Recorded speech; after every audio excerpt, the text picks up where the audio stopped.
소위 명품이라는 것이 있습니다. 굉장히 비싸게 팔리면서 사람들에게 인정받는 브랜드들이 있다는 거죠. 당연히 비싸기 때문에 품질 면에서나 디자인 면에서 매우 훌륭하고 탁월한 것들이 많습니다. 그런데 가만히 생각해 보면 명품 가방보다 더 좋은 재료로 더 탁월한 디자이너가 예쁘게 만들었다 하여도 명품만큼 값을 받지 못할 때가 종종 있음을 우리는 알고 있습니다. 왜 그럴까요? 아무리 명품보다 좋은 재료를 가지고 비싼 재료를 가지고 가방을 만들어도 명품만큼 돈을 못 받는다. 왜 그럴까요? 명품이 가지고 있는 독특한 기능 때문입니다. 그것은 다른 이 비슷한 동질의 품질로만 설명될 수 없는 그 무언가. 그 뭘까요? 한마디로 정의하면요, 명품이 줄 수 있는 자신감, 명품이 줄 수 있는 자존감의 회복, 명품이 줄 수 있는 자부심, 이러한 것들입니다. 그러한 것들 때문에 명품을 구입했을 때 그것이 주는 심리적인 만족, 그것이 주는 심리적인 자부심의 증가, 그것 때문에 바로 명품을 구매하는 것이지요. 여러분은 교회를 다니면서 이러한 종류의 명품을 구입한 것 같은 자부심을 느껴보신 적이 있습니까? 비싼 명품 가방을 산 것 같은 기분이나 비싼 시계를 착용한 것 같은 기분이 교회를 통해서 전해진 적이 있냐 하는 말씀입니다. 아마도 요즘 우리 청년들은 그러한 것을 느끼기에 굉장히 어려운 환경 속에 살고 있을 것 같습니다. 목사로서 저는 목사라는 이 직업에 대한 큰 프라이드를 갖고 있는 사람인데 여러 가지 면에서, 그런데 그럼에도 불구하고 요즘엔 어디 가서 목사라고 하기 좀 미안한, 그리고 특별히 제가 청년 청소년 사역들을 많이 하고 있기 때문에 청년 청소년 사역 단체의 또 대표 혹은 또 담임 목사라고 하면 또 보는 눈이 또 이상해지는 그러한 상황 속에 놓여 있다 보니까 이러한 종류의 자부심을 느끼기가 상당히 어려운 현실 속에 놓여져 있습니다. 잘못된 너무나도 많은 목사님들과 성도님들에 의해 기독교라는 브랜드 가치가 많이 훼손되어서 사회적으로 기독교라는 브랜드가 명품 취급을 받기보다는 저평가받고 있는 이유일 것 같습니다. 그러나 교회는 원래 사회적으로 저평가받는 것이 아니었습니다. 명품의 중요한 가치 중에 하나가 희소성이거든요. 예전에 교회가 오히려 성도들이 교회 다니는 사람이 많이 적을 때 교회 다니는 사람들에 대한 알 수 없는 경외감, 또 교회 다니는 사람이 적기 때문에 그 신비감 등이 존재했죠. 그래서 가뜩이나 자기들도 좀 멋있어 보이는데 심지어 그런 희소성 때문에 더 가치 있어 보이는 그러한 모습들이 교회 다니는 사람들 또 크리스천들에게는 있었다는 것입니다. 뿐만 아니라 오늘 본문의 47절을 보니까 온 백성에게 칭송받았다고 되어 있습니다. 처음으로 120명의 사람들이 기도하는 가운데 성령께서 임하시고 성령이 임함으로 말미암아 베드로가 나가서 복음 전했는데 한 번에 3,000명이 돌아오고 그 다음에 5,000명이 돌아왔어요. 불과 뭐 몇 달 되지도 않는 짧은 시간 안에 교회는 엄청나게 빠르게 성장을 한 것입니다. 그 빠른 성장 이면에 사람들은 그것을 보면서 저건 잘못된 종교 운동이다 하지 않고 그것을 바라보면서 칭송하고 대단하고 멋있는 일로 간주하고 사회적으로 그것을 가치 있게 평가했다는 것입니다.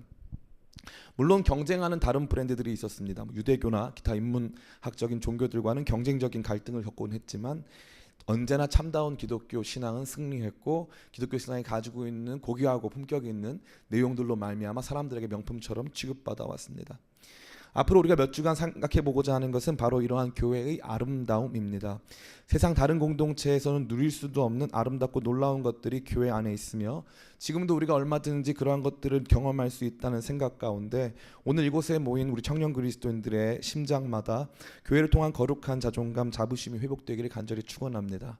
특별히 지난 시간에 우리는 에베소 교회를 통해서 아데미 신전을 보유하고 아데미 신전과 관련된 산업으로 말미암아 부흥했던 흥왕했던 에베소 땅에서 교회가 얼만큼 강력하게 그들의 미신을 타파하고 그곳에 사로잡혀 있던 수많은 사람들의 정신을 개화하며 많은 변화를 일으켰는가에 대해 생각해 본 것은 다른 것이 아니라 교회의 능력의 영광이었습니다. 교회가 존재하면 세상이 바뀐다 하는 놀라운 교회 능력의 영광이었다면 오늘은 따라해 볼까요? 교제의 영광.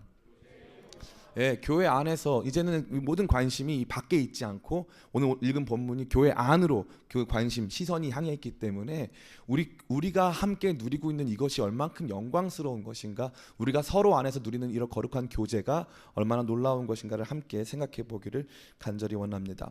본격적으로 오늘 본문을 생각해 보기에 앞서서 우리 문맥을 좀 살펴야 될 필요가 있습니다. 우리가 오늘 읽은 본문은 오순절 성령 강림 사건 이후에 급격히 성장하는 교회의 단면 면을 보여주고 있습니다. 교회는 성령의 놀라운 역사 가운데 복음을 선포한 결과 단번에 경이로운 성장을 경험하게 되었습니다. 오늘 본문에서는 3,000명 정도가 회심하고 교회로 돌아왔고요. 사도행전 4장 1절부터 4절에서는 더 큰 숫자의 회심과 교회로의 유입이 기록되어 있습니다. 같이 한번 본문 말씀 읽었으면 좋겠습니다. 사도행전 4장 1절부터 4절 같이 읽겠습니다. 시작.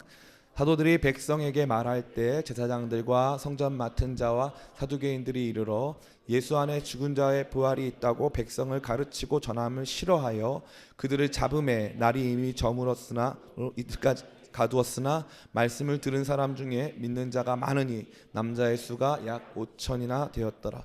아멘. 남자의 수만 계산해서 5천 명 정도 되었기 때문에 어린 아이들과 또 이 부녀자의 수까지 합친다면 훨씬 더 많은 숫자의 사람들이 복음 안으로 교회 안으로 유입된 것을 우리는 볼 수 있습니다. 요즘에 일어나고 있는 기독교 내 운동 중에 하나는 작은 교회 운동입니다. 큰 교회가 교회 크게 만들어가지고 목사님 세습하고 또 큰 교회가 이 여러 가지 재정적으로 또 윤리적인 이 문제들을 많이 일으키기 때문에 큰 교회 자체가 큰 문제가 있다. 그러니까 우리는 큰 교회의 성장 또 혹은 큰 교회의 존재 자체를 부정하고 우리는 작은 교회로 남고 끊임없이 세포 분화하듯이 분화해서 작은 교회를 더 많이 세우자 하는 종류의 운동이 되겠습니다. 저는 이러한 종류의 작은 교회 운동을 지지하지 않습니다. 그 이유는 첫 번째로 이 작은 교회 운동이 성경적인 지지를 받지 못하기 때문에 그렇습니다. 두 번째는 교회의 크기가 문제가 아니고 내용의 문제인데 자꾸 교회의 모습을 크기라는 기준으로만 재단하려고 하는 그들의 태도 때문입니다. 세 번째로 이것은 소극적이며 임시적인 미봉책에 불과하다는 것입니다. 다시 말해서 교회를 작게 만들었다고 해서 그런 모든 문제가 단번에 해결되는 것은 결코 아니기 때문에 그렇습니다. 네 번째로 지속 가능한 신앙생활을 제공하기가 쉽지가 않습니다. 다시 말해서 내 아이들도 교회에서 가르치고 싶은데 교회에 30명 40명밖에 없으면 아이들도 가르치기가 쉽지 않고 여러 가지 봉사나 교회에서 제공해야 되는 영적 서비스들을 충분히 제공해 줄 수가 없기 때문에 이러한 부분은 그들의 이상이 너무나도 비현실적인 것을 반영하고 있다고 저는 생각합니다. 심지어 교회는 처음부터 작지도 않았습니다. 성령께서 임하시기 이전에도 120명의 성도들이 날마다 모여서 기도하고 있었고 그 이후에 3,000명과 5,000명의 인원 증가가 급격하게 이루어집니다. 그러기에 우리가 주목해야 하는 것은 단순히 교회의 사이즈가 아닙니다. 제가 이렇게 말씀드리는 것은 이완 목사님 기쁨의 교회가 그러면은 대형 교회가 되길 원하신다는 말입니까? 네, 그렇고요. 자, 제 본심을 말씀드렸네요. 근데 어디까지 했죠? 도리어 우리가 집중해야 하는 것은 바로 그 알맹이입니다. 다시 말해서 교회가 커졌느냐 작아졌느냐의 문제가 아니라 여기 안에서 무슨 일이 일어나고 있었느냐를 봐야 되는데 자꾸 3,000명이 5,000명이니 뭐 100명이니 뭐 50명이니 이 숫자 때문에 그 안에 있는 내용을 집중하지 않고 자꾸 외부에 있는 껍데기만 집중하고 있다는 것입니다. 그것이 저로 하여금 큰 어려움을 갖게 만드는 것입니다. 이 교회라는 공동체 안에 있었던 일들, 그들이 남긴 이야기에 집중해야 하는 것입니다. 규모는 그 이야기의 일부에 불과합니다. 초대교회 이야기 속에 우리가 집중하며 그 영광스러운 면모를 살피는 가운데 저는 여러분들이 교회 안에서 그들이 누렸던 그 교제가 어떠한 것인지를 함께 생각해 보기를 간절히 원합니다. 오늘 본문 속에서는 가장 초대교회다운 모습이 드러나고 있습니다. 왜일까요? 첫 번째 교회이기 때문에 그렇죠. 이 교회의 모습이 진짜 초대교회의 모습이 되는 것입니다. 첫 번째로 가장 우선적으로 교회에 엄청난 부흥과 많은 사람들의 회심의 배후에 복음의 담대한 선포가 있었음을 오늘 말씀은 보여주고 있습니다. 41절부터 42절입니다. 같이 한번 읽어볼까요? 시작. 그 말을 받은 사람은 세례를 받음에 이날의 신도의 수가 3,000이나 더하였더라. 그들이 사도들의 가르침을 받아 교제하고 떡을 떼며 오로지 기도하기를 힘쓰니라. 아멘. 네, 귀한 열정 감사합니다. 2장과 4장 모두 문맥상 교회의 폭발적인 성장의 배후에 사도들의 선포와 증언이 있었음을 볼 수 있습니다. 사도들은 목숨을 걸고 자신들이 보고 알게 된 것, 성경 말씀이 이루고 성취된 것들에 대하여서 강하게 증거하기 시작했습니다. 이러한 증거가 사람들에게 엄청난 반향이 일어났고 그것으로 말미암아 수많은 사람들이 교회 안으로 유입되기 시작하면서 그들은 사도들에게 권위를 두기 시작했고 사도들에게 가르침을 받기 시작했습니다. 이 가르침이 그들이 매일 모였던 중요한 모임의 동기가 되었습니다. 이것이 바로 부흥의 원천이었습니다. 다른 어떤 역사보다 복음을 있는 그대로 가르치기 시작할 때 교회는 참다운 부흥을 경험하게 된다는 것을 초대교회의 이야기는 저와 여러분에게 증언해주고 있습니다. 뉴욕의 맨하탄에 가면은 리디머 교회라고 하는 교회가 있습니다. 뉴욕 맨하탄에 있는 월스트리트가에 가보면 거기에는 전 세계에서 가장 큰 금융기관들이 다 자리 잡고 있습니다. 이 1980년대에 설립된 이 리디머 교회는 이 팀 켈러라고 하는 목사님이 이 웨스트민스터 신학대학교에서 교수로 재직할 당시 어디에 가서 복음을 전하고 교회를 세워야 하는가에 대해서 깊이 연구한 끝에 맨하탄에 가서 복음을 전하자라고 생각한 것입니다. 그 당시에 맨하탄에 있던 소위 말해서 화이트 칼라 직종의 사람들은 복음화율이 상당히 낮았습니다. 거의 교회를 안 다닌다고 봐도 과언이 아닐 정도죠. 특별히 미국의 이 버블 경제가 있었던, 뭐 일본도 마찬가지지만 80년대, 90년대 당시에는 수많은 사람들이 엄청난 돈을 벌었기 때문에, 특별히 월스트리트가에서 엄청난 돈을 벌었기 때문에 그들은 고급 스포츠카, 또 이 고급 매춘부, 또 마약 문화에 찌들어 있었습니다. 그래서 그들에게 복음을 전한다는 건 사실 어떻게 보면 난공불락의 성에 도전하는 것과 같은 일이었죠. 근데 지금 시간이 20년, 30년 지난 후에 그 교회는 엄청나게 폭발적으로 성장했고, 복음은 전 세계 지성의 중심, 전 세계 이 금융의 중심, 전 세계 엘리트들이 많이 모인다는 바로 그곳에서 가장 아름답게 꽃피기 시작했습니다. 그럼 왜 그랬을까요? 이게 중요한 문제 아니겠습니까? 팀 켈러 목사님이 한 일은 다른 것이 없어요. 제가 어떤 형제가 뉴욕에 간다 그래서 목사님 저 어떤 교회 가야 될까요? 그랬더니 한인 교회는 남들 다 가보는 거니까 두 군데 교회를 한번 가봐라. 제가 좋아하는 두 군데인데 하나는 백인 교회고 하나는 흑인 교회입니다. 제가 어느 교회 더 좋아할까요? 조용히 하세요. 그래서 그 하나는 이 브루클린 터버너클 처치를 한번 가봐라. 거기가 가봐라. 갔다 왔대요. 너무 뜨거운데 자기 스타일이 아니래요. 그러고 나서 이제 그러면 리디머 교회를 한번 가봐라. 근데 너무 좋은데 너무 냉철하고 너무 복음만 가르쳐서 자기 스타일이 아니라는 거죠. 그래서 결국에는 이제 거기 퀸즈 한인교회인가 거기 가가지고 잘 놀다 왔죠. 예. 근데 제가 무슨 말씀드리는 거예요? 그 교회는 리디머 교회는요 굉장히 냉철하고 차가운 교회예요. 그래서 밤에 물론 저녁 예배 때는 이렇게 막 재즈한 워십을 예배를 해요. 그런데 낮에는 아주 전통적인 예배를 드립니다. 설교 내용도 제가 하는 거랑 되게 비슷해요. 할렐루야. 되게 비슷해요. 그런데 그럼에도 불구하고 왜 엄청난 폭발력 있는 성장이 이루어졌는가? 1950년대, 60년대 전 세계적으로 마찬가지인데 이 번영신학 또 여러 가지 은사주의가 폭발적으로 성장을 많이 했습니다. 그때는 문제 해결 중심의 이 신앙생활이 압도적으로 여러 가지 면에서 큰 반향을 일으켰죠. 그런데 가만히 보니까 사람들이 80년대, 90년대에 접어들면서 물질적으로 큰 풍요로움 속에 있다 보니까 더 이상 하나님의 도움이 필요가 없는 거예요. 더 이상 예수님 믿어야 될 다른 동기가 있지 않는 한 더 이상 예수님을 믿어야 될 동기가 자기 내부적으로 존재하지 않는다는 거죠. 자기는 하루에도 수천만 원, 수억의 돈을 법니다. 자기가 만지고 자기가 이렇게 융통하는 돈들은 뭐 수억, 거의 뭐 수천억에 달하는 돈들을 자기가 버튼 하나 눌러서 움직일 수 있는 사람이 되는 것이죠.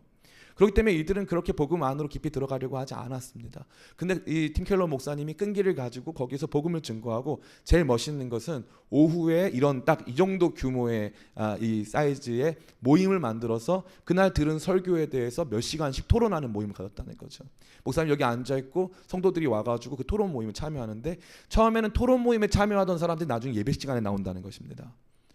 말씀의 능력을 경험하면서부터 조금씩 진짜 하나님의 말씀이 얼만큼 살아있고 운동력이 있으며 어떠한 모습으로 성취됐는가를 발견한 다음부터 그들은 조금씩 신앙 안으로 유입돼서 지금 미국뿐만 아니라 전 세계에서 가장 영향력 있는 한 교회를 꼽으라 하면 그 리디머 교회를 꼽을 만큼 그렇게 강력하게 열정적으로 사역하고 있는 것입니다. 기쁨의 교회는 리디머 교회를 저희 교회 롤모델로 하고 세워졌습니다. 제가 전도사 때 크리스티애니티 투데이라고 하는 잡지를 읽는데 거기에 그 리디머 교회 이야기가 나왔어요. 그래서 그걸 보면서 이게 바로 제가 꿈꾸던 교회였기 때문에, 이게 바로 내가 꿈꾸던 교회니까 이러한 교회가 우리 교회였으면 좋겠다, 이런 생각을 했습니다. 많은 사람들이 그 얘기를 하면 이렇게 말해요. 아, 목사님 그러면 리디머 교회 프로그램 따라가시는 거군요. 제가 거기 세미나를 한두 번 가본 적은 있는데 저는 거기 프로그램 뭔지 잘 모릅니다. 제가 거기 따라가고 싶은 유일한 한 가지는 뭐냐면 그 교회가 가장 성경적이기 때문이고, 거기서 보여주고 있는 복음으로만 정면 돌파, 하나님 말씀으로만 정면 돌파하는 교회의 모습을 꼭 보여주고 싶어서 그렇게 모험하면서 그렇게 최선을 다하고 싶어서 우리 기쁨의 교회는 리디머 교회를 저희 교회의 롤모델로 삼고 있는 것입니다. 사랑하는 청년 성도 여러분, 지금 성도님들이 많이 없죠. 제가 간절히 믿는 게 하나 있어요. 확실히 믿는 것. 우리가 지금처럼 예배하고 우리가 지금처럼 말씀 꽉 붙잡고 기도하며 전진하면 우리 기쁨의 교회가 한국 땅에 무너진 교회를 새롭게 하는 복된 교회가 될 줄 저는 믿습니다. 여러분이 바로 그 교회에 저는 나와 있다고 확신합니다. 이러한 놀라운 역사가 특별히 초대교회 안에 있었습니다. 이러한 가운데 그들은 사도들의 가르침, 복음 증거, 거기에 많은 관심을 두고 있었고 거기에서부터 다른 모든 교제가 출발되었음을 우리는 볼 수 있습니다. 두 번째, 초대교회가 가진 놀라운 능력, 초대교회가 보여주는 거룩한 교제의 영광 속에는 치유와 회복의 능력이 있었습니다. 말씀에 대한 배움과 깨달음은 사실 예수 그리스도와 하나님 나라에 대한 것이었습니다.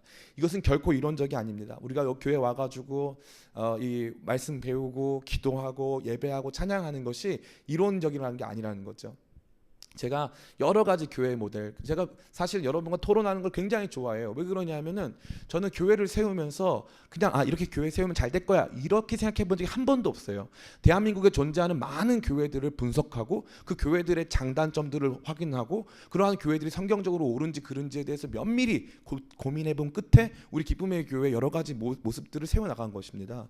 그렇기 때문에 저는 그런 것과 관련돼서 여러분과 대화 나누고 싶은 마음이 굉장히 크지만 누구도 물어봐 주지 않아요. 그래도 상관없습니다. 저 혼자 대답할 준비가 됐기 때문에. 어떤 교회는요, 이런 교회가 있어요. 가르침을 너무나도 중시하는 교회가 있습니다.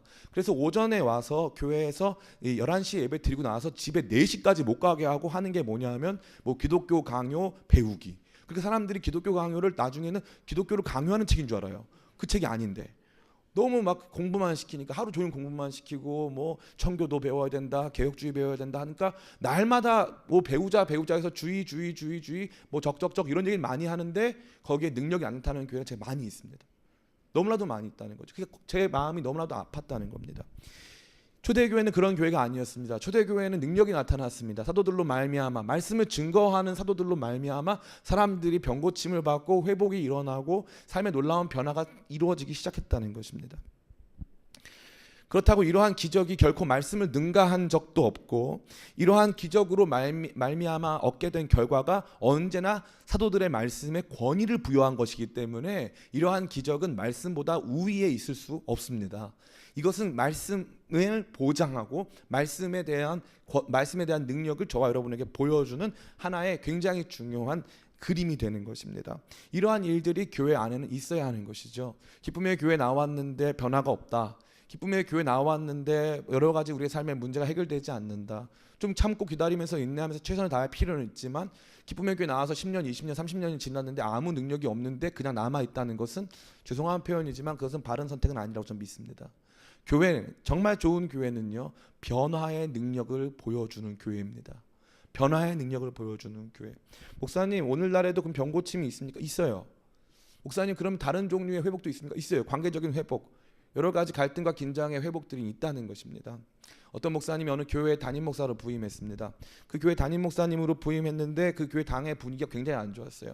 당회 분위기가 얼마나 안 좋았냐면은 당회를 하다가 이렇게 서로 의견 대립이 이루어지면 한 장로님이 밖에 나가서 칼을 들고 오는 거예요. 진짜 그런 교회가 있었어요. 꽤 큰 교회입니다. 그 장로님 가서 칼을 들고 오는 거예요. 그래서 회를 막 써시면서 막 나눠주고 이런 건 아니고 진짜 칼을 들고 위협할 목적으로 칼을 들고 오는 거. 그리고 당회를 열면 서로 막 이렇게 쌍욕을 막 하는 그런 교회들은 그 정도는 귀엽죠. 귀엽습니다. 근데 그 목사님이 가가지고 이게 너무 해결이 안 되더래요. 너무 해결이 안 되고 갈등이, 왜냐하면 본인은 간 지가 얼마 안 됐지만 그 장로님들은 서로 알고 지낸 지 너무 오래됐기 때문에 이미 파가 다 갈려 있고 이미 엄청나게 크게 이제 서로 안에서 쌓여놓은 것이 있다는 것입니다. 그래서 이제 어떻게 하기로 했냐면 장로님들 제자 훈련도 하고 하다가 그러지 말고 기도원에 올라가자 해가지고 기도원에 올라가서 산기도를 갔답니다. 산기도를 딱 올라가가지고 산기도를 이렇게 하는데 목사님은 장로님들은 이제 산 정상이 있으면 한 10m 밑에 한 20m 밑에 두고 목사님은 정말 산 정상에 올라가서 기도를 하다가 목사님이 잠이 드신 거예요. 그 장로님들이 이제 내려갈 시간이 됐는데 목사님이 잠이 들었는데 안 내려오시니까 목사님은 계속 기도한다고 간주하고 자기들은 기도하기 싫은데 그래도 계속 목사님이 안 내려오니까 강제로 기도를 하게 됐어요. 강제로 목사님 내려올 때까지 막 기도를 이제 하다가 안 되니까 모르겠다 하고 있다가 또 기도하다가 목사님 안 주무시니까 목사님 정상에서 그러니까 거기서 기도를 막 하고 있는데 갑자기 하나님이 이 장로님들을 만져주시는 거예요. 그러면서 갑자기 장로님들이 내가 죄인입니다 하면서 회개를 하기 시작하는 거예요. 그래서 그렇게 싸우던 장로님들끼리 가가지고 사과를 한 거예요. 내가 잘못했다. 내가 미안하다. 그러니까 목사님이 잠 깨서 내려와 봤더니 밑에서 장로님들끼리 서로 끌어안고 울면서 잘못했다고 빌고 막 이러고 있더라는 거죠. 믿어지십니까? 이런 일이 교회 안에서 있어요. 이런 일이. 교회 안에 제 답답한 건 뭐냐면은 신앙생활을 했는데 이런 걸 한 번도 경험해 본 적이 없어서 이게 뭔지도 모르는 사람이 있다는 거예요. 교회 안에는 그런 변화가 있거든요. 영혼들이 살아나는 변화가 있거든요. 회복되는 변화가 있는데 이 변화를 체험하지 못했다? 그러면 교회의 영광을 보지 못했기 때문에 교회에 대한 거룩한 자부심을 갖지 못한다는 것입니다. 전 여러분들이 이러한 하나님 나라의 능력을 우리 교회 안에서 체험하게 되시길 간절히 축원합니다. 아멘이라고 써 있는데 좀 크게 좀 간절히 축원합니다. 아멘. 또한 오늘 세 번째 교제의 영광 속에서는 재물의 통용이 강조되고 있습니다. 오늘 본문의 말씀 같이 한번 읽어봤으면 좋겠어요. 우리 몇 절입니까? 우리 오늘 본문의 말씀 우리 44절 45절 같이 한번 읽었으면 좋겠습니다. 시작. 믿는 사람이 다 함께 있어 모든 물건을 서로 통용하고 또 재산과 소유를 팔아 각 사람의 필요를 따라 나누어 주며. 믿는 사람들이 다 같이 있어 재산을 통용하기 시작했습니다. 자기의 재물을 나누어 주기 시작했다는 것이죠. 얼마나 신기한 일입니까? 많은 공산주의자들은 물론 많지는 않겠지만 원래 초기의 인류 형태가 이제 초기 공산주의, 같이 이렇게 이 원시 공산주의라고 하죠. 처음에 같이 이렇게 물건을 같이 공동 소유하고 공동 분배하던 그런 시간들을 이야기해주곤 합니다. 물론 그것은 이것보다 한참 이전에 사회가 형성되기 이전의 이야기를 담아주고 있죠. 그래서 소위 말하는 기독교 공산주의라고 하는 사람들이 나타나서 기독교 공산주의 초기 형태가 바로 초대교회의 모습 아닌가. 근데 기독교 공산주의는 심지어 공산주의자들한테도 이렇게 까이는 그러한 이론입니다. 그런데 저는 감히 말씀드릴 건데 지금 여기 나타나는 재물 통용, 재산에 대한 통용, 내 물건을 내 것으로 여기지 않고 서로 나누고 그것들을 함께 쓸 수 있도록 배려했다는 이러한 부분은 감히 말씀드릴 건데 결코 제도적이거나 강제적이지 않았습니다. 이 모습이 있어야 된다고 하기 때문에 여러분들에게 자 이제부터 여러분 가진 재산 나누세요 이렇게 말하는 것은 죄송한 표현이지만 옳지 않습니다. 옳지 않습니다. 최근에 이 토지 공개념과 관련된 젊은 그리스도인들 안에 이 움직임들이 있습니다. 또 토지 공개념을 성경 안에서 그 내용을 찾아서 사회 제도화하려고 하는 여러 가지 이제 시도들 또 노력들이 존재하죠. 첫 번째 말씀드릴 것은 이 토지 공개념과 관련된 개념은요. 사실은 그 이전부터 존재했습니다. 헨리 조지라고 하는 사람이 주창하는 그 시절부터 그 이전부터 이 토지라고 하는 것에 있어서의 이 공적 개념이다. 토지는 이러한 측면은 원래 있어 왔고요. 이것은 이스라엘에서도 제대로 시행되지 못한 제도입니다. 뿐만 아니라 이것은 기독교인들 내부에서 있어야 되는 제도인데 전혀 제도적이지 않고 강제적이지 않았기 때문에 이것을 사회 제도화하는 것은요. 조심스러운 표현이지만 이것은 본인 개인의 이데올로기와 결합됐을 확률이 매우 높습니다. 제가 지금 무슨 말씀 드리는 거죠? 초대교회 당시에는요. 사람들이 자기 소유를 나누는 데 있어서 누가 시키지 않았는데 다른 사람의 필요를 채워주는 일들을 시작했다는 것입니다. 많은 사람들이 이 본문의 말씀을 가지고 설교를 듣거나 대화를 나누기를 꺼려합니다. 왜냐하면 이걸 가지고 나누기 시작하면 내 것도 나눠야 될 것 같다는 생각이 들거든요. 내 거를 나누기 시작하면 내가 손해를 볼 것 같다는 생각이 드는 거죠. 나는 나눴는데 쟤는 안 나눠줬기 때문에 결국 내가 손해를 볼 것 같다. 그러니까 이것은 하나의 이상이고 하나의 그냥 그림에 불과한 것이지 우리의 삶에 예수님 잘 믿었다고 실제로 일어나는 현상은 아니다. 감히 말씀드릴 건데 그렇지 않습니다. 2009년에 저희 학교에서 채플이 열렸어요. 채플이 있는 가운데 예배를 드리는데 갑자기 교목실장님이 올라오셔가지고 기도 제목을 하나 냈습니다. 어떤 학우가 있는데 그 학우가 지금 급하게 급성 이 간과 관련된 질환이 생겨가지고 이 급성 제가 그 강경화인지 간염인지 기억이 잘 안 나요. 그런데 이 급성 이 간 질환이 생겨가지고요. 빨리 해야 되는데 2주 안에 간 이식을 받아야 된다는 거예요. 2주 안에. 얼마나 빠른 시간이냐면요. 거기 간이식 같은 거 받을 때는 여기 리스트 올려놓고 사망자가 생겨가지고 받거나 아니면 가족들이 이걸 받아야 되는데 가족들 다 해봤는데 안 맞는 거예요. 그러니까 남자 B형 남자들 중에 검사 받고 자기 간 주고 싶은 사람 있으면 여러분 기도해 달라고. 그런데 그 체플이 끝나자마자 한 남학생들 20명 정도가 교목실로 향하는 거예요. 20명이 왜 간 줄 알아요? 내 간 혹시 줄 수 있으면 내가 주겠다고. 내 간을 내가 모르는 학우지만 그 학우가 내 간이 없으면 지금 죽는다니까 내 간을 줄 수 있냐고. 저는 너무 충격을 받았어요. 저는 그 당시에 이제 나이가 30살도 넘었을 상황이고 그때 그 청년들은 20세, 25세, 24세 군대 갔다 온 그 아이들 내 간을 주겠노라고 그렇게 거기에 나와 있더라고요. 여러분 지금 못 주시겠죠? 왜 못 주시는 줄 알아요? 은혜가 없으니까 못 주는 거예요. 은혜가 없으니까. 성령 충만한 교회 공동체 안에는 이러한 놀라운 변화가 일어나는 것입니다. 내 것을 내 것이라 고백하지 않는다는 것이죠. 하루는 전화 한 통이 왔어요. 어떤 자매가 전화가 왔습니다. 목사님, 교회 어떤 형제가 자기한테 돈을 빌려달라고 하는데 빌려줘도 될까요? 제가 그랬어요. 그 돈 안 받을 거면 빌려주세요. 안 받을 거면. 그 마음 없이 빌려주지 마세요. 그 말 딱 했어요. 이 자매가 너무 귀한 것이 이 형제한테 적지 않은 돈을 빌려줬어요. 200여만 원을 빌려줬어요. 200여만 원을 빌려줬는데 이 돈이 안 들어오니까 이 자매가 생각한 거예요. 아, 못 받나 보다. 목사님 말씀하신 대로 못 받나 보다. 그래서 내 돈이 아닌 걸로 치고 마음에 접었다는 거예요. 마음에 접고 근데 나중에 이 형제가 그걸 힘들게 갚아줬다는 거죠. 이 자매가 그 전액을 다 교회 헌금했어요. 그래서 뭐라고 말했는지 아세요? 이거는 제 거 아닌 것 같아서요. 제 거 아닌 것 같아서요. 제가 그런 얘기 드리면요, 지금 여러분이 상상을 초월할 만한 일들이 우리 기쁨의 교회 안에서도 너무 많이 일어납니다. 저는 개인적으로 최선영 자매나 우리 강정주 형제의 가정을 보면서 참 놀랄 때가 많아요. 네팔에서 송영식 선교사님이 한국에 나오면 자기 집을 비워요. 자기 집을. 그리고 자기는 엄마 아빠 집으로 들어가요. 자기 집을 온전히 선교사님들이 다 쓰실 수 있도록 재물을 통용하는 거죠. 저는 이런 걸 너무 많이 봤어요. 죄송한 말인데 여러분 많이 못 봤죠? 많이 못 본 게 문제예요. 많이 못 봐서 문제. 한국 교회가 문제가 뭔 줄 알아요? 그걸 많이 못 봤어요. 그 얘기 들어본 적이 없어. 기쁨의 교회 처음 저거 했는데 공사비가 500만 원이 부족했어요. 공사비가 500만 원이 부족해가지고 주보에 냈어요. 사람들이 저한테 약간 비웃었어요. 이거 주보 낸다 되겠냐고. 주보에 넣는다고 되겠냐고. 500만 원 부족해가지고 주보에 우리 기쁨의 교회 당장 공사비 500만 원이 부족합니다라고 올렸거든요. 그날 밤에 한 자매가 전화 왔어요. 목사님, 제가요 부동산 계약을 했는데 그 계약 위반을 해가지고 그 계약금을 500만 원 뗐다는 거예요. 원래 700만 원인데 다 떼었다는 거예요. 그래서 못 받는다는 그 돈을. 그런데 자기가 기도했대요. 하나님 이거 주시면 내가 교회에 헌금하겠다고. 근데 기가 막힌 게 그날 밤에 전화가 와가지고 다시 그 돈 중에 일부를 돌려주겠다고 전화가 왔는데 그 액수가 500만 원이었다는 거예요.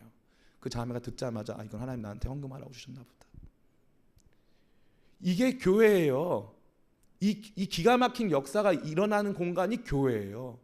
그러니까 여러분들이 교회의 이 아름다움을 느끼지 못하고 교회가 명품이라고 하는 의식이 없는 이유가 뭐냐면 교회 공동체 안에서 이런 교제를 느끼지 못했다는 거죠. 교제를. 이러한 종류의 교제를. 목사님이 강압해가지고 돈 내놓으세요. 돈 내놔야 복 받아요. 돈 내면 여러분 질병 해결돼요. 문제 해결돼요. 이딴 얘기만 들었지. 그러지도 않고 이딴 얘기나 들었지. 진짜 주님의 몸된 교회를 위해서 다른 지체들을 위해서 내 간이라도 떼주겠습니다. 다른 지체들을 위해서 내 가정을 통째로 내어주겠습니다. 다른 지체들을 위해서 내 시간을 통째로 내어드리겠습니다. 내 건 다 그들과 함께 나눌 것입니다. 이건 내 거 아닙니다. 라고 고백하는 종류의 믿음, 그러한 종류의 공동체를 본 적이 없다는 거죠. 교제라는 단어가 헬라어로 코이노니아라고 하거든요. 코이노니아라고 하는데 고린도전서에 보면은 연보라 그래가지고 헌금이 나와요. 헌금이 헬라어로 뭔 줄 알아요? 코이노니아라고 하는 거예요. 똑같은 단어예요. 같은 단어예요. 교제는요 그냥 입으로만 하는 게 아니란 말이에요. 교제는요 진짜 삶을 섞는 거예요. 진짜 삶을 섞어서 너 이거 필요하면 내가 도와줄게.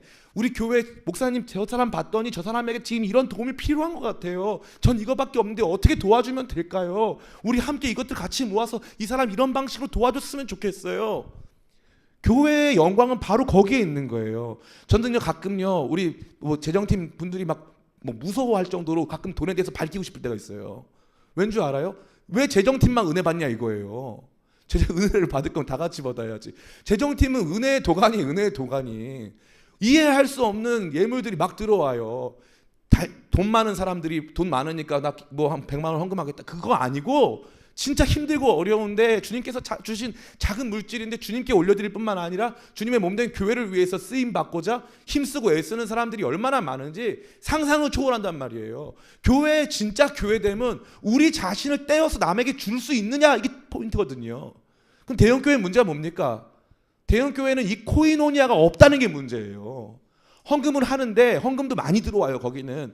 근데 그것은 코이노니아적인, 다시 말해서 우리가 우리를 향한 불타는 사랑 가운데서 자기 자신을 내어주는 것이 아닌 어떻게 보면 기계적이고 비인격적인 헌금들은 가득하다 이거죠. 그러니까 욕을 먹는 거예요. 작은 교회는 그렇지 않습니다. 특별히 저와 여러분이 속해 우리 기쁨의 교회 안에는요 기가 막힌 스토리들이 너무 많고 다른 사람들의 삶을 향한 깊은 관심과 그들을 향해서 나누고 싶어하는 우리의 내면의 강력한 열망들이 너무나도 많기 때문에 여러분이 이 안에서 서로가 서로를 향한 배려와 사랑, 나 자신을 찢어서 내어주는 영광스럽고 아름다운 희생 속에 우리는 주님의 몸된 교회의 영광을 봐야 할 줄 믿습니다. 우리 기쁨의 교회에 그런 영광이 있는 줄 믿습니다. 저는 여러분들께서 경험하게 되기를 간절히 바라요. 사실 여러분들에게 제가 지금 이 드릴 예화가 한 2개는 안 했어. 예, 시간상. 그 정도로 많은 일들이 있어요. 그 정도로 많은 일들이.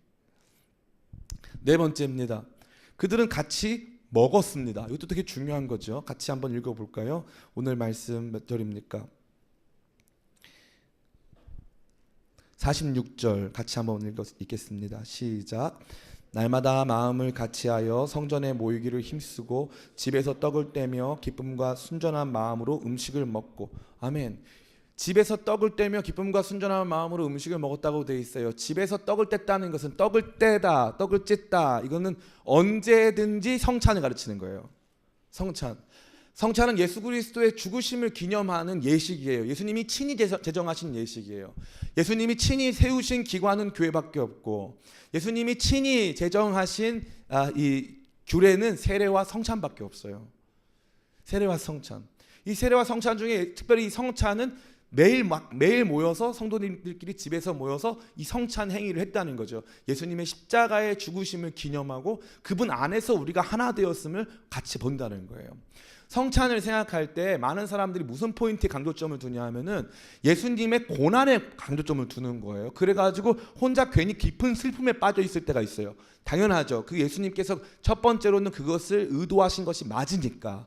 그러나 다른 한 가지는 뭐냐 하면은 이 성찬은 제자들과 함께 한 떡을 뗀 거예요. 한 떡을 같이 떼신 거죠.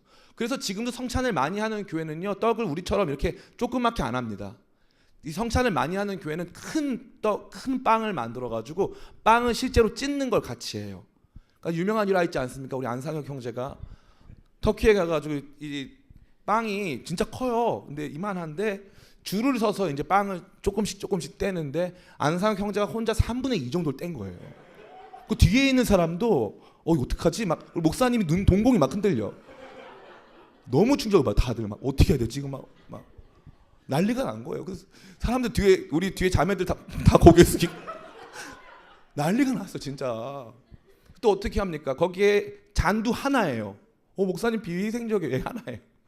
여러분이 나중에 술집 가서 하는 잔 돌리기가 더 비위생적이야. 그런 건 하지 마세요. 거기서는 다 닦아줘요. 근데 어쨌건 잔이 하나예요. 잔이 하나. 이 말은 뭐죠? 우리가 한 떡을 같이 먹는 사람이란 뜻이에요. 한 피를 같이 마셨다는 거예요. 다시 말해 뭐예요? 우리가 가족이란 뜻이란 말이에요. 성도들과 함께 누리는 천국 잔치란 말이에요. 유월절은 똑같아요. 유월절은 다른 한편으로는 피를 이 문설주의 발음으로 말미암아 이 죄가 씻음 받았다라고 하는, 우리가 살아났다라고 하는 것과 동시에 가족들이 함께 그 유월절 식사에 참여하기 때문에 이 두 가지를 동시에 이룬 거거든요. 그래서 초대교회 당시에 성도들은 모이면 성만찬을 한 거예요. 모이면 성만찬 하면서 예수님의 죽으심과 우리가 그분 안에서 하나 되었음을 동시에 기념했다는 것입니다. 그럼 그 다음에 나오는 음식을 먹었다. 이게 중요한 거 아닐까요? 그죠? 제일 중요한 행위니까 저랑 김배영 목사님이랑 또 제일 좋아하는 일들 중에 하나인데 우리는 날마다 그걸 같이 하니까요. 그래서 그거는 앞에 거를 떡을 뗀 걸 성찬이라고 하면은 뒤에 건 따라해볼까? 애찬. 예, 성찬과 애찬이 함께합니다. 성찬과 애찬이 함께해요. 원래 예배 때도 마찬가지예요. 옛날 초대교회 예배도 성찬과 애찬이 함께 있습니다. 주 예찬 아니고요. 애찬. 애찬 앞에 있어가지고 좀 부담스러운데 애찬도 함께했다는 거죠. 무슨 말이죠? 같이 밥 먹는 거예요. 노예가 됐건 주인이 됐건 헬라인이 됐건 히브리인이 됐건 다 같이 그 밥상에 앉아가지고 같이 밥을 먹는 것입니다. 여기에 저랑 같이 사역하셨던 분들 많이 계시지만 제가 부서에 부임하면 첫 번째 만드는 순서가 있어요. 그게 뭐냐면 말씀 먹고 밥 먹고라는 시간이에요. 말씀이 딱 끝나면요, 예배 딱 끝나잖아요. 그러면 뒤에서 뭐가 쫙 들어와요. 그 조별로 딱 앉아가지고 이제 뭐 라면을 먹기도 하고 뭐 별의별 걸 먹어서 김치볶음밥을 먹기도 하고 하면서 같이 밥을 먹는 거예요. 같이 밥을 먹는 거. 처음에 선생님들이 이완 목사님은 진짜, 이완 전도사님은 진짜 사람이 이 이벤트밖에 없다. 그리고 맨날 뭐 우리를 괴롭게 한다. 맨날 이런 얘기만 하셨어요. 그래서 나는 별거 안 했는데 그 당시 있던 분이 뭐 김준호 형제님이라든가 이런 분들이 막 늘 이렇게 힘들어하시고 막 그러셨단 말이죠. 김준호 집사님이 되셨는데 그분이 벌써. 근데 힘들어했어요. 그런데 나중에는 제가 알기로 아마 지금도 할 거예요. 지금도. 왜냐하면은 같이 먹는 것보다 더 중요한 문제는 없어요. 한국말이 너무 멋있는 게 뭐예요? 가족을 뭐라고 불러요? 식구라고 그러죠. 식구. 그 뭐 한자가 뭔 줄 알아요? 먹을 식자에 입 구자예요. 같이 밥 먹으면 식구라 이거예요. 피가 안 섞여도 예? 고향 달라도 같이 밥 먹으면 식구예요. 같이 밥 먹으면 친해져요. 그러니까 이러한 종류의 교제는요, 단순히 이론적인 교제가 된 것이 아니고요, 실제적인 교제가 이루어졌는데 예수 그리스도 안에서 함께 구속받은 구속 백성으로, 또 뿐만 아니라 그 구속 안에서 함께 참여하여서 실제적인 가족이 되고 실제로 삶을 나누고 실제로 서로의 눈물을 닦아주고 함께 웃고 함께 울며 함께 동고동락하는 존재로서 실제적인 관계 형성이 이루어졌다는 것입니다. 저는 우리 기쁨의 교회 안에도 이러한 역사를 간절히 바랍니다. 기쁨의 교회에서 여러분들이 제일 많이 경험하는 활동 중에 하나가 저는 밥 먹는 활동이 됐으면 좋겠어요.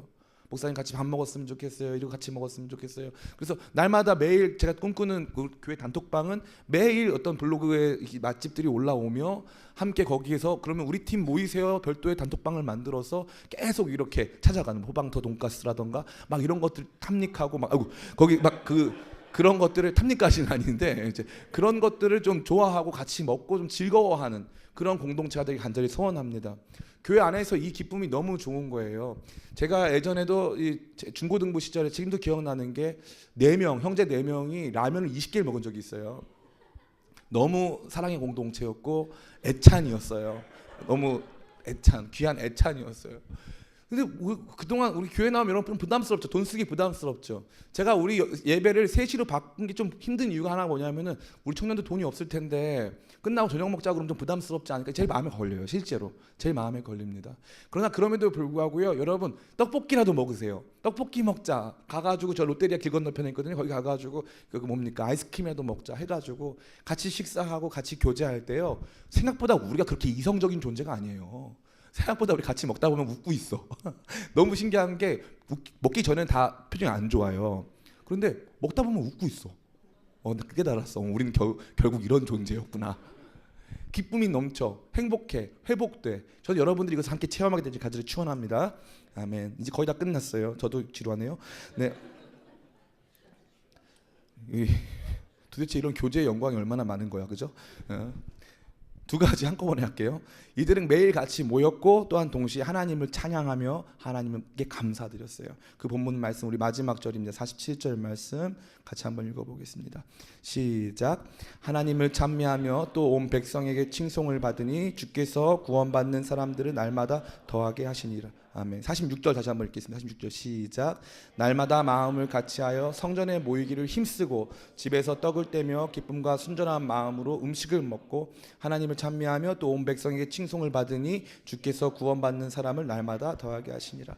아멘. 날마다 마음을 같이하여 성전에 모였다고 되어 있습니다. 기쁨의 교회가 가지고 있는 가장 약점이 뭐냐면요. 가장 약한 점은 뭐냐면은 그것은 우리 교회가 로컬 교회가 아니라는 거죠. 다시 말해서 언제든지 문만 열면 교회가 할 수 있는 그런 상황이 아니라는 것입니다. 그래서 우리 교회에 나오는 분들 중에 많은 분들이 주일에만 교회를 나오고 있어요. 저는 안타깝게 생각합니다. 저는 여러분들에게 더 가까운 교회가 되길 간절히 바라지만 아직까지 여러 가지 상황과 형편상 아직 우리 그런 교회가 될 수는 없었습니다. 그러나 그럼에도 불구하고요, 우리 교회 안에 여러 가지 다양한 모임들이 있다는 건 저는 참 감사합니다.